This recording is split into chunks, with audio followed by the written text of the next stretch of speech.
اعوذ باللہ من الشیطان الرجیم بسم اللہ الرحمن الرحیم اللہم صل علی محمد وآل محمد وعجل فرجہم۔ السلام علیکم ورحمۃ اللہ وبرکاتہ۔ ہماری گفتگو چل رہی تھی افعال انسان میں کہ آیا انسان اپنے افعال میں مجبور ہے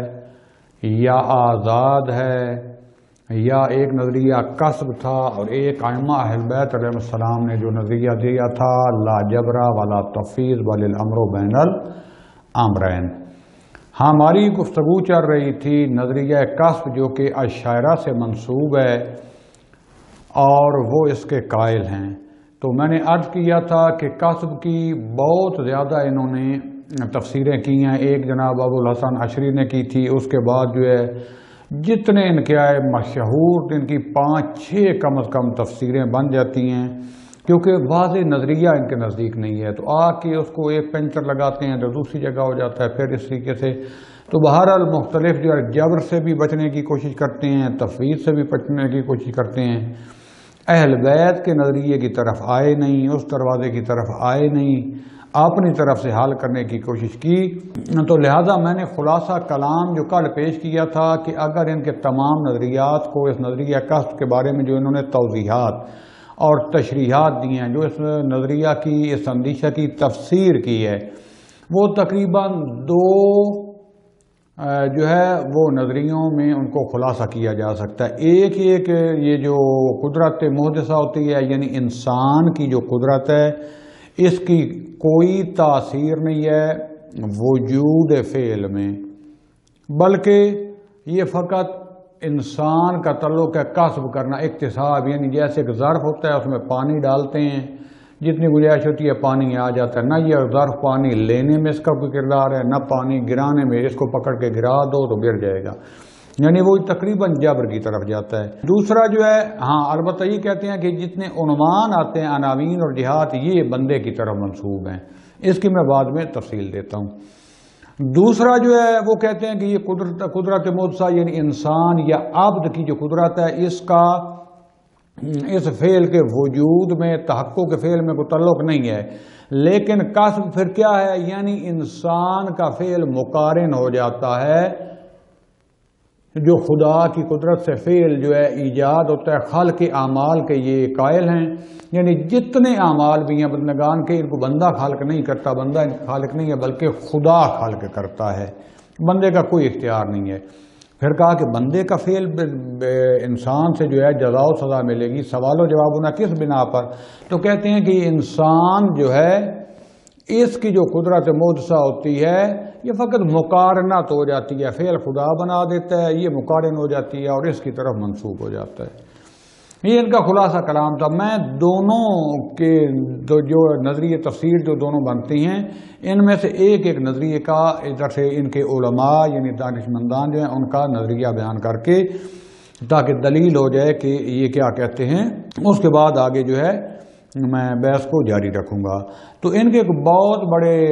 متکلم بزرگ عالم گزرے ہیں اشاعرہ کے اہل سنت کے، جن کا نام ہے جناب قاضی ابو بکر باقلانی۔ یہ قاضی ابو بکر باقلانی جو ہیں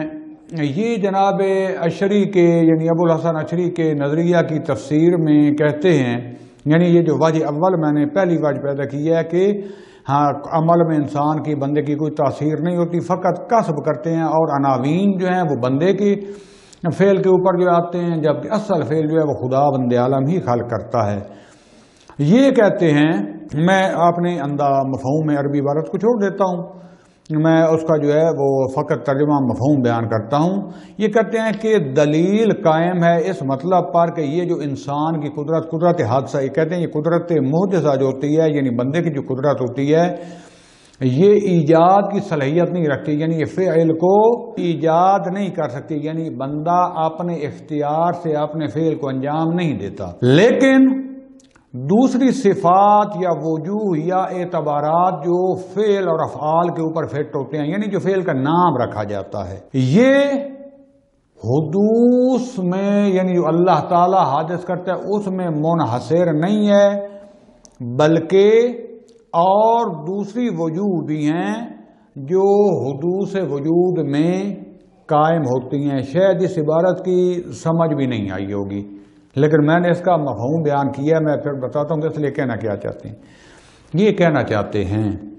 کہ انسان جو فعل انجام دیتا ہے اس میں انسان کی قدرت کو، یہ کیونکہ حادث ہوتا ہے نا فعل، مثلا میں ابھی چپ ہوں،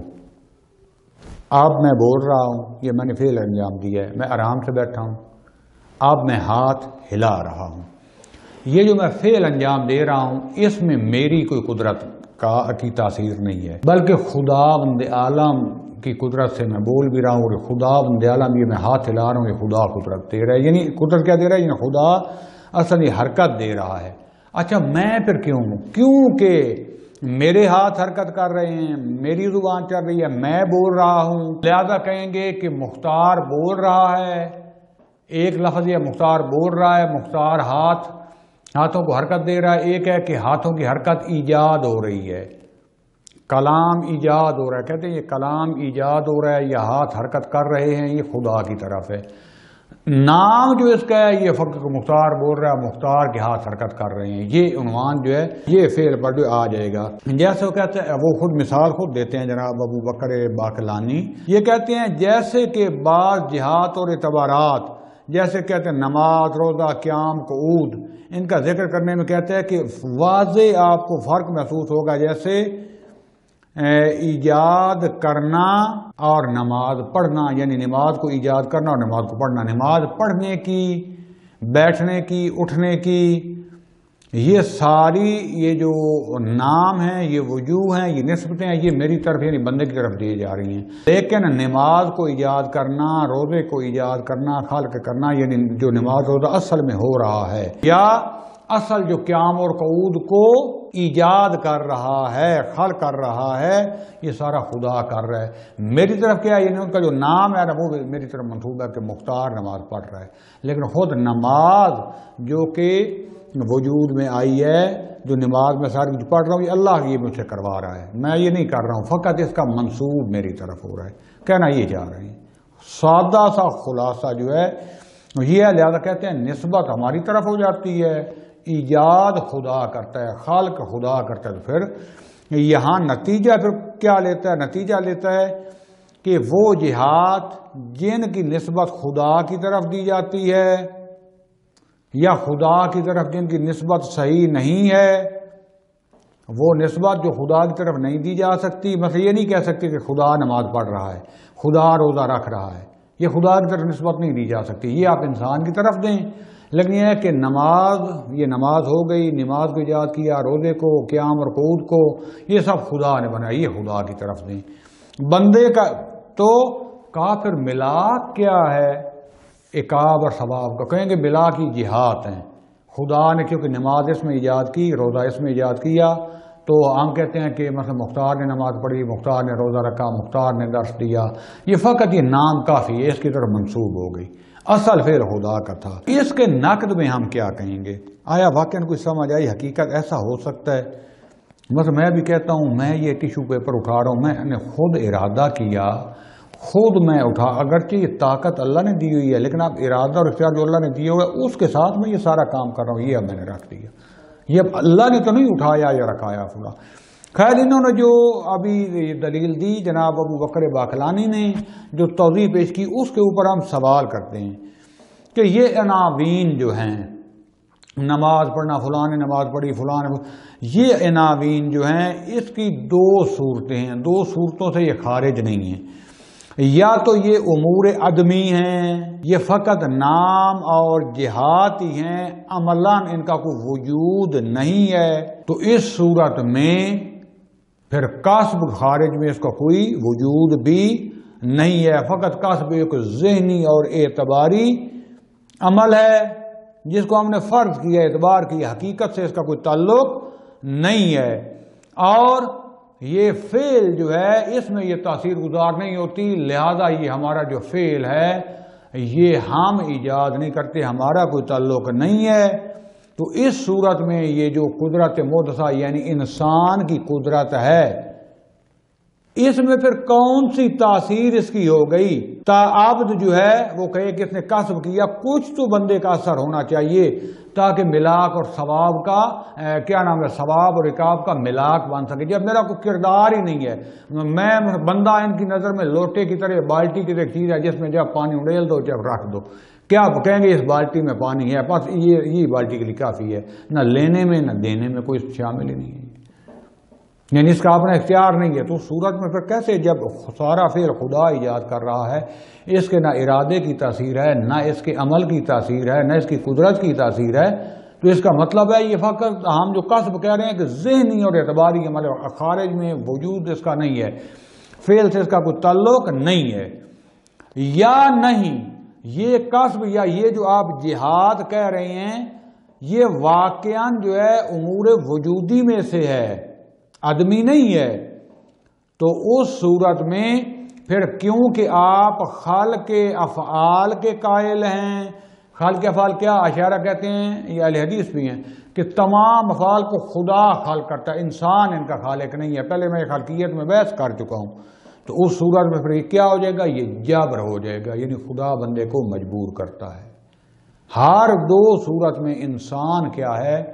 وہ مجبور ہے، یہ اس قسم کے نظریے کے مطابق۔ دوسرا نظریہ جو ہے، یا نظریہ نہیں، نظریہ تو کسب کا ہی ہے، دوسری تفسیر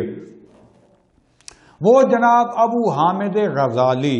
بہت مشہور گزرے ہیں، اہل سنت کے عالم ہیں، یہ کسب کی کیا کرتے ہیں، یہ جو دوسری ہم نے دی تھی نا، یہ کہتے ہیں کہ اصل خدا فعل کو ایجاد کرتا ہے، بندے کی قدرت مقارنت اختیار کرتی ہے، فقط قرین ہو جاتی ہے تو فعل ایجاد ہو جاتا ہے۔ اسے یہ کیا کہتے ہیں، یہ کہتے ہیں حق یہ ہے کہ ہر دو قدرت، دونوں قدرتیں جو ہیں یہ ایک فعل کے اوپر ثابت ہیں، واحد فعل۔ دیکھیں فعل ایک ہے، قدرتیں دو ہیں، یعنی اللہ بھی اس فعل میں شامل ہے، بندہ بھی اس فعل میں شامل ہے، دونوں کی قدرت ہیں۔ اور کہتے ہیں، اور یہ جو ہے کہتے ہیں کہ دو مقدور جو ہے نا اس کے ہم قائل نہ ہوں، یہ اس صورت میں ٹھیک ہوگی کہ قادر دو ہوں لیکن مقدور دو نہ ہوں، مقدور ایک ہو، قدرت دو ہوں، یعنی اللہ کی بھی قدرت انسان کی بھی قدرت، فعل ایک ہو، دونوں کو مل کر اس کا یہ فعل ہو۔ تو کہتے ہیں اس کا اشکال یہ بنے گا کہ پھر کیسے دونوں قدرتیں، دو قدرت جو ہیں ہم زمان ایک فعل پر کیسے آ سکتی ہیں، یہ اشکال پیدا ہوگا۔ تو کہتے ہیں اس اشکال کو ایسے دور کیا جا سکتا ہے کہ ٹھیک ہے دو قدرتیں ہیں ایک فعل پر، لیکن اس کی جہت وہ کسی اور حوالے سے ہے، یہ کسی اور حوالے سے ہے۔ وہ قدرت کیا، یعنی خدا بند عالم قدرت کی، خدا کی اس فعل میں کیا قدرت ہے، خدا اس فعل کو ایجاد کر رہا ہے، بندے کی قدرت یہ ہے کہ اس فعل کو لے رہا ہے، مقارن ہو جاتے ہیں، جب خدا ایجاد کرتا ہے تو یہ لے لیتا ہے، مقارنت ہو جائے گی۔ لہذا اس حوالے سے خدا کی جہت اور ہے، بندے کی جہت اور ہے، خدا ایجاد کرنے والا ہے، بندہ کسب کرنے والا ہے، لہذا بندے کی قدرت خدا کی قدرت کے ساتھ مقارن ہو جاتی ہے، مل جاتے ہیں، تو اس کو کسب کہتے ہیں۔ لہذا یہ نتیجہ لیتا ہے کہ خدا بند عالم کی قدرت کا تعلق جو ہے وہ بندے کے فعل کے ساتھ جو ہے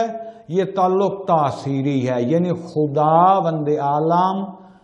تاثیر گزار ہے۔ تاثیر گزار کیا ہے، یعنی وہ ایجاد کر رہا ہے،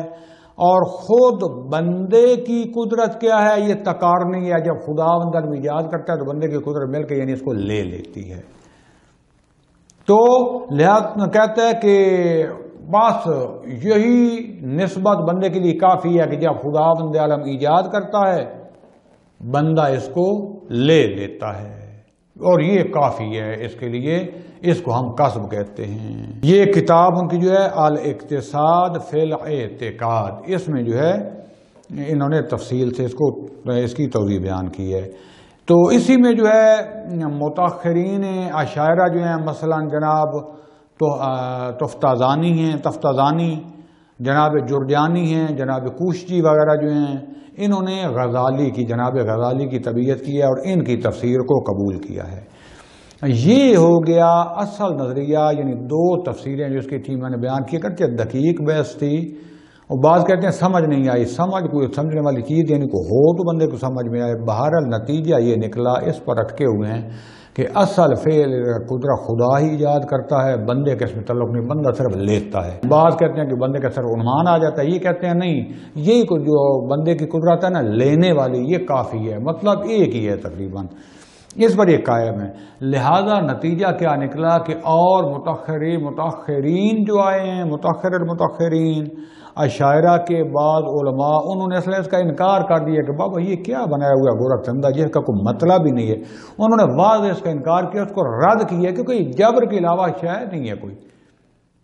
لوگوں کو داؤ لگا رہے ہیں، کس کو لگا رہے ہیں؟ صاف کہو کہ یہ سمجھ نہیں آ رہی تو نہ قبول کرو، بندے خاموش ہو جاتے ہیں. اہل بیت کا نظریہ نہیں بھی ماننا تو. لہذا میں جو یہاں پر جو 3 ان کے بزرگان اشاعرہ کے، خود اشاعرہ کے، نہ شیعہ یا کچھ، لے کر آتا ہوں جنہوں نے واضح انکار کیا ہے اس قصب کا، اس نظریے کا.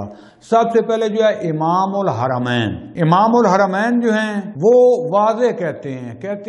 کہ وہ مقدمہ بیان کہتے ہیں سب سے پہلے نظام سبب و اسباب عالم اس کی وجہ، عالم میں موجود ہے اور عالم اس کی وجہ سے قائم ہے. کیونکہ میں پہلے تفصیل دے چکا ہوں،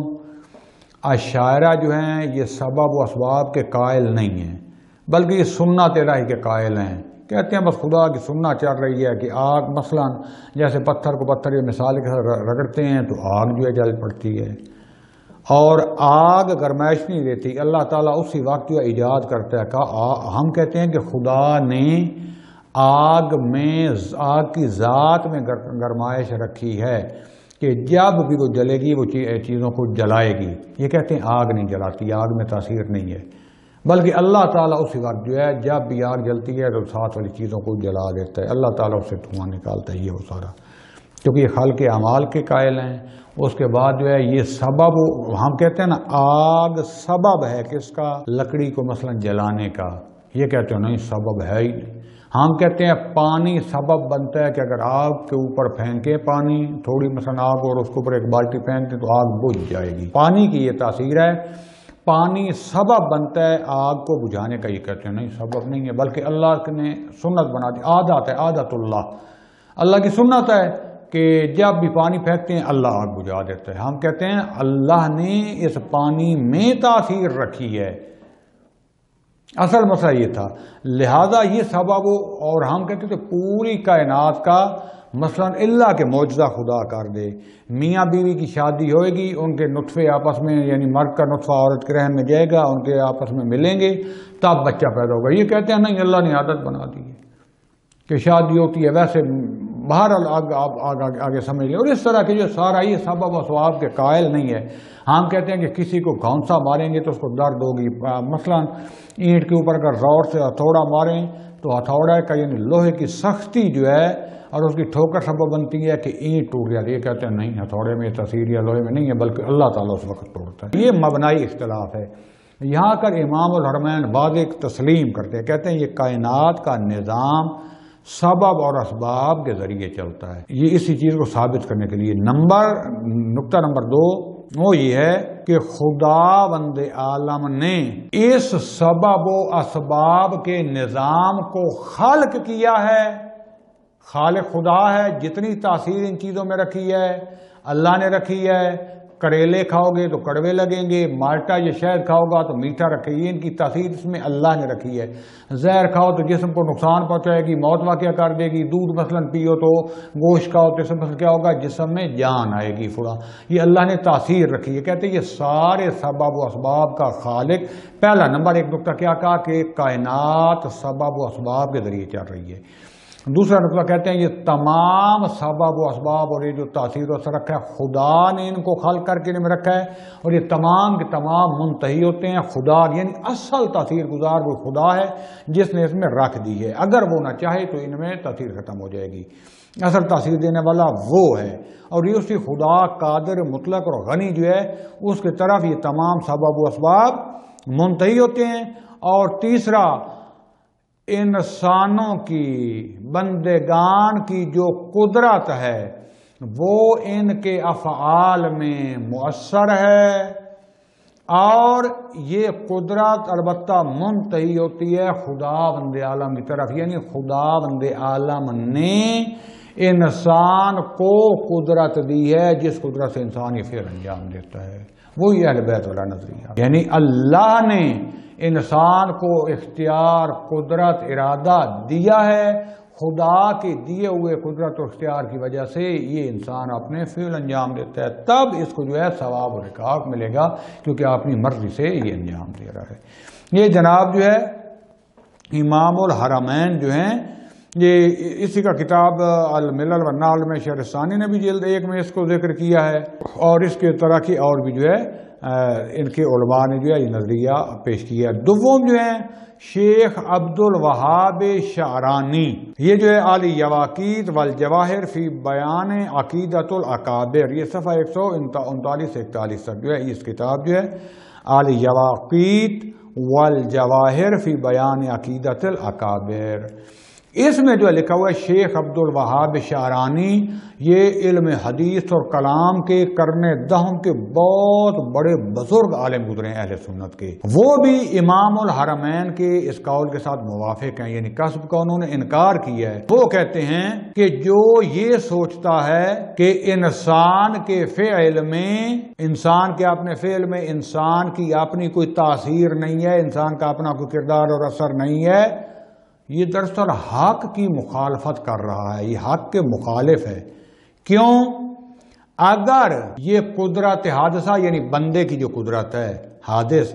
اگر اس کے لیے اثر نہ ہو تو پھر اس کا ہونا اور نہ ہونا، اس کا وجود اور عدم برابر ہے، پھر سمجھے بندے کے پاس قدرت ہی کوئی نہیں ہے، پھر آپ کیا کہتے ہیں یہ کاسب ہے فلاں ہے۔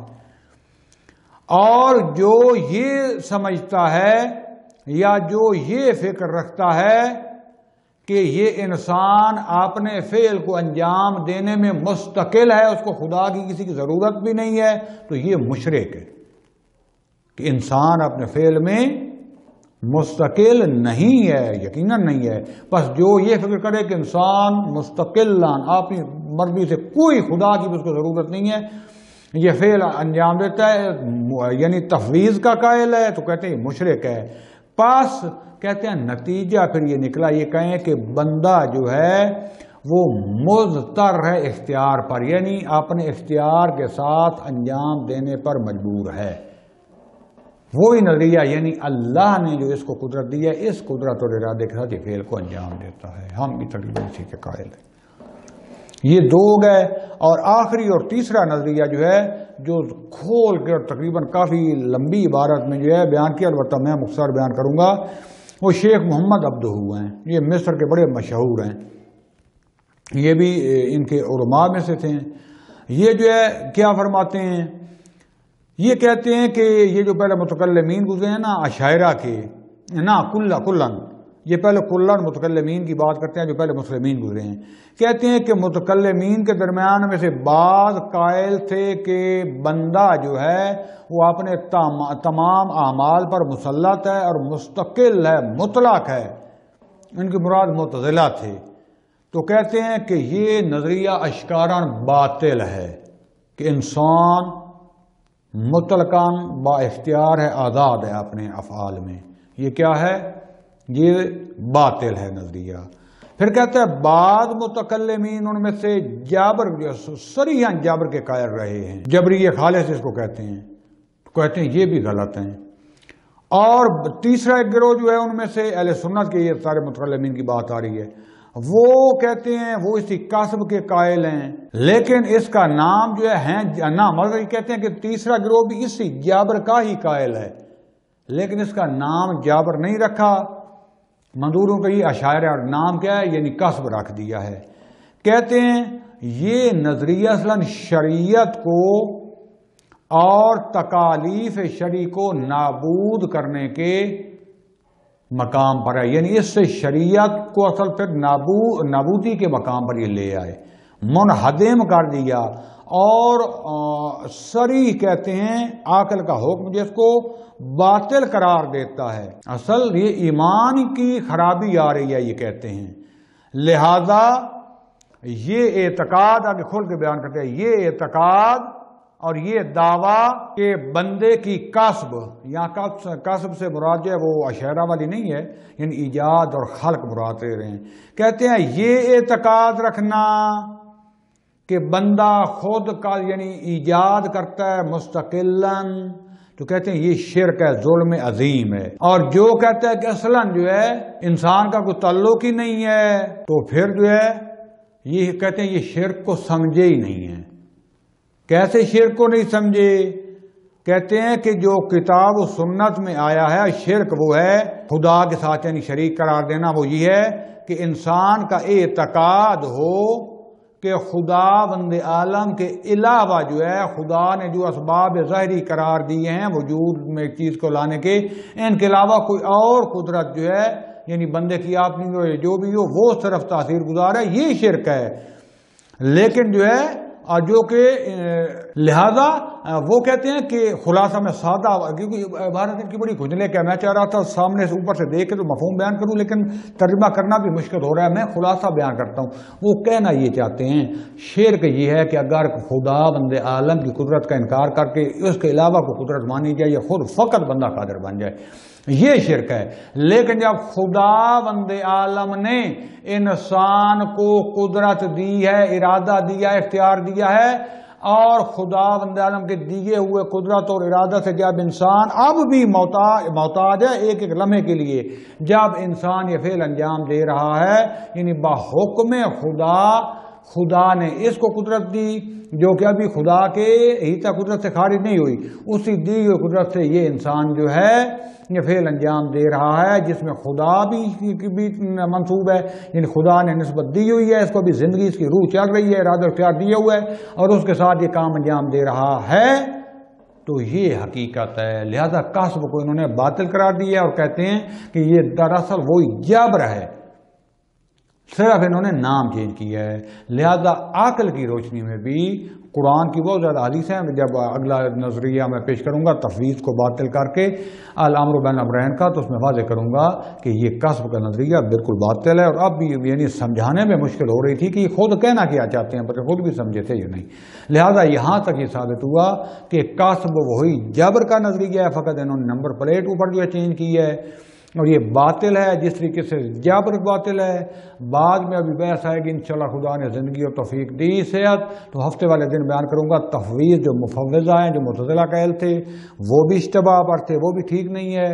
اس کی ساری تفصیل قرآن اور عقل کی صورت میں بیان کر کے پھر جو ہے اصل نظریہ حقیقی بیان کروں گا کہ بندے کا حقیقی اختیار کیا ہے. وصلی اللہ علی رسول الکریم وعلی اولاد الطیبین الطاہرین والحمد للہ رب العالمین. والسلام علیکم ورحمۃ اللہ وبرکاتہ.